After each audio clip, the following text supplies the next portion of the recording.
Hello hi, welcome to DJ family. இன்றைக்கி வந்து கருணக்கிழங்கு வச்சு ஒரு மசியல் பண்ணலாம். வாங்க எப்படி பண்ணலாங்கிறத பார்க்கலாம். அதுக்கு வந்து கருணக்கிழங்கு வந்து நல்லா வேக வச்சுக்கணும். வேக வைக்கும்போது புளி சேர்த்துக்கோங்க. புளி எதுக்குன்னா அது வந்து இந்த அரிப்பு தன்மையெல்லாம் எடுத்துடும். அதனால் புளி, மஞ்சத்தூள், உப்பு இதை போட்டு நல்லா வேக வச்சுக்கிட்டு சின்ன வெங்காயம், பூண்டு இதை நல்லா பொடி பொடியாக நறுக்கி அதுக்கப்புறம் வேக வச்சுருக்கிற இந்த கருணக்கிழங்கையும் போட்டு மஞ்சத்தூள், மிளகாய்த்தூள், சாம்பார் பொடி, அப்புறம் புளியை வந்து கரைச்சி அதை கொஞ்சம் நல்லா கட்டியாக ஊற்றணும், தண்ணியை ஊற்றிடக்கூடாது. அப்புறம் பெருங்காயத்தூள், உப்பு இதெல்லாம் போட்டு நல்லா வந்து பிசைஞ்சு விடணும். நம்ம எந்த அளவுக்கு பிசைகிறோமோ அந்த அளவுக்கு சூப்பராக இருக்கும்.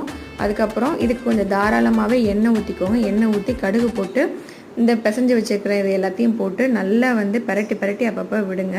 இது ஒரு 5-10 நிமிஷத்துக்கு மேலே நல்லா பரட்டி விடுங்க. நல்லா எண்ணெய் பிரிஞ்சு மேலே வந்துடும். அவ்வளோதாங்க, வெந்துருச்சு. இதை கண்டிப்பாக அந்த வீட்டில் ட்ரை பண்ணி பாருங்கள். சாம்பார் சாதத்துக்கு அட்டகாசம், அடி தூள் மாதிரி இருக்கும். கண்டிப்பாக வீட்டில் ட்ரை பண்ணி பார்த்துட்டு எப்படி இருக்குன்னு கமெண்ட் பண்ணுங்கள். என்னோட வீடியோ வந்து லைக் அண்ட் ஷேர் பண்ணுங்கள். தேங்க்ஸ் ஃபார் வாட்சிங். பாய்.